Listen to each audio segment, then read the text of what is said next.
नमस्कार प्रिय विद्यार्थियों, मैं डॉक्टर यशोकीर्ति हजारे आप सभी का बहुत बहुत स्वागत करती हूँ। इस चैनल के माध्यम से हम हिंदी साहित्य को समझ रहे हैं और आज हम नेट सेट में लगे हुए जो कविता है भवानी प्रसाद मिश्र जी की कविता गीत फरोश के बारे में आज हम विस्तार पूर्वक से तो नहीं लेकिन कुछ भवानी प्रसाद मिश्र के बारे में और कविता के बारे में हम जानते हैं। तो आइए चलते हैं इस वीडियो के माध्यम से समझते हैं भवानी प्रसाद मिश्र की कविता गीत फरोश के बारे में। भवानी प्रसाद मिश्र सबसे पहले तो हम बात करें कि द्वितीय सप्तक के कवि हैं। सप्तक जैसे बीए के बच्चे अगर नहीं जानते हैं तो उसके बारे में हम बाद में बात करेंगे, लेकिन जो पीजी के बच्चे हैं और नेट सेट के विद्यार्थी हैं वो ज़रूर जानते हैं सप्तक कवि के बारे में। तो अगला वीडियो हमारा रहेगा सप्तक के बारे में, जानकारी विस्तार से दिया जाएगा। तो आज हम भवानी प्रसाद मिश्र की कविता के बारे में जो जानते हैं या पढ़ रहे हैं, जिसमें हम देखेंगे कि यह बहुत ही इस क्रम की सबसे प्रसिद्ध रचना है भवानी प्रसाद मिश्र की और द्वितीय सप्तक के कवि जैसे मैंने कहा ये जाने जाते हैं।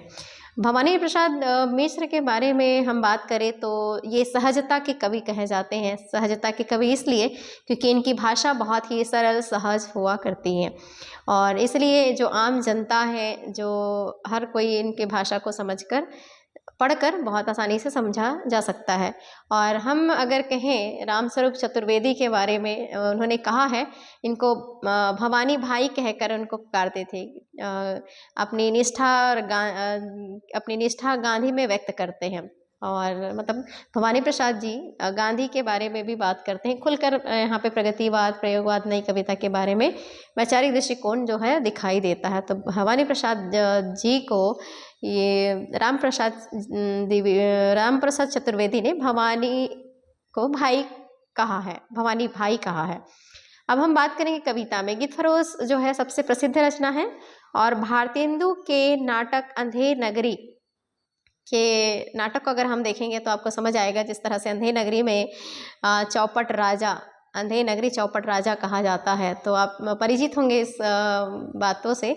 और यहाँ पे हम देखेंगे भारत के नाटक, भारतेंदु जी के जो नाटक है अंधेर नगरी में चूरन और चने बेचने वाला के लटकों और कुंजड़ी और अंग्रेजी की बोलियाँ जो रचनात्मक प्रयोग किया जाता था, यानी जो भी बेचा जा रहा है वो चने हो या मेवा हो या फ्रूट हो, मतलब जो भी चीज़ें बाज़ार में बिकती हैं वो बहुत ही कम दामों में बिक रही है। तो यहाँ पे बोलियों का जिस तरह से अलग अलग कुंजड़ीन है जो है या चूरन वाले हैं, ये सब अलग अलग रचनात्मक ढंग से इसका प्रयोग करते हैं। तो गीत फरोश में भी हम देखेंगे दवा और मेवा, फरिशों की बोली, लफ्ज़े और लटकों की जो कविता है वो दिखाई देती है। जी हाँ हुजूर मैं गीत बेचता हूँ। तो यहाँ पे देखिए हाँ, जो गीत फरोश में कविता है वो गीत बेच रहे हैं कवि, यहाँ पे कविता में इस तरह से प्रस्तुत की गई है।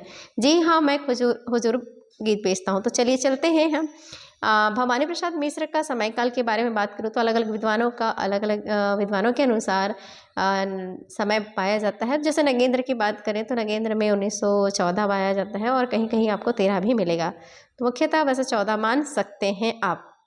चलिए इस वीडियो के माध्यम से हम पढ़ते हैं आज गीत फरोश। बहुत अच्छी कविता है, ध्यानपूर्वक सुनिएगा। जी हाँ हुजूर मैं गीत बेचता हूँ, मैं तरह तरह के गीत बेचता हूँ, मैं किस्म किस्म के गीत बेचता हूँ। तो कविता में देखिए आप किस तरह की बात यहाँ पे कही गई है और किस्म किस्म की बात यहाँ पे कही गई है। जी माल देखिए दाम बताऊंगा, बेकाम नहीं है काम बताऊंगा, कुछ गीत लिखे हैं मस्ती में मैंने, कुछ गीत लिखे हैं पस्ती में मैंने। तो यहाँ पे आप देखिए कि गीत जो लिखे हैं उन्होंने मस्ती में और पस्ती में लिखे हैं। तो ये कविता में आप ध्यान रखेंगे कि कौन कौन से शब्द का कैसे प्रयोग किसके बाद आया है। यह गीत सख्त सरदर्द भुलाएगा, यह गीत पिया को पास बुलाएगा। जी पहले कुछ दिन शर्म लगी मुझको, पर पीछे पीछे अगल जगी मुझको। जी लोगों ने तो बेच दिए ईमान, जी आप ना हो सुनकर ज्यादा हैरान, मैं सोच समझकर आखिर अपने गीत बेचता हूँ। जी हाँ हुजूर मैं गीत बेचता हूँ। है ना सुंदर पंक्तियाँ। यह गीत सुबह का है गाकर देखे, अब ये समय देखिए किस समय का है। तो यह गीत जो है सुबह का है, जैसे फेरी वाले जब आते हैं तो सुबह का समय होता है, वैसे ही यहाँ पे है। यह गीत सुबह का है गाकर देखे, यह गीत गजब का है ढाकर देखे, यह गीत जरा सुने में लिखा था। यह गीत कैसे लिखा है तो सुने में लिखा है। ये देखिए सुबह का समय होता है, सुना का समय होता है। यह गीत वहाँ पुणे में लिखा है, यह गीत पहाड़ी पर चढ़ जाता है, यह गीत बढ़ाए से बढ़ जाता है, यह गीत भूख और प्यास भगाता है। जी यह मसान में भूख जगाता है, यह गीत भुआली की हवा हुजूर, यह गीत तपेदिक की है दवा हुजूर, मैं सीधे साधे और अटपटे गीत बेचता हूँ। तो यहाँ पे आप देखिए जो पुणे में लिखा है पहाड़ी पर चढ़ जाता है, भुआली यानी जैसे तबीयत बहुत मतलब हिमाचल जैसे प्रदेश की बात करें, भुआल है ना, ठंडी हवा की बात कर रहे हैं, यहाँ पे भुआली की हवा की बात कर रहे हैं। कौन से की बात कर रहे हैं, तो तपेदिक बीमारी के बारे में बात कर रहे हैं, है ना। मैं सीधे साधे और अटपटे गीत बेचता हूँ, सीधा साधा भी है और अटपटे भी गीत बेचता हूँ, गीत बेचता हूँ, जी हाँ हुजूर मैं गीत बेचता हूँ जी, और गीत भी है दिखलाता हूँ जी, सुनना चाहे आप तो गाता हूँ। अब कह रहे हैं कि अगर सुनना चाहेंगे तो मैं गाता भी हूँ जी, छंद और बेछंद पसंद करे जी अमर गीत, और वे जो तुरंत मरे ना बुरा मानने की इसमें क्या बात, मैं पास रखे हूँ कलम और दावत। देखिए गीत गाने के बाद वो कलम और दावत भी रखते हैं, इनमें से भाए नहीं नहीं लिखूं दो इन दिनों को, दिनों की दुहरा है कवि धंधा है, दोनों चीजें व्यस्त कलम कंधा, कुछ घंटे लिखने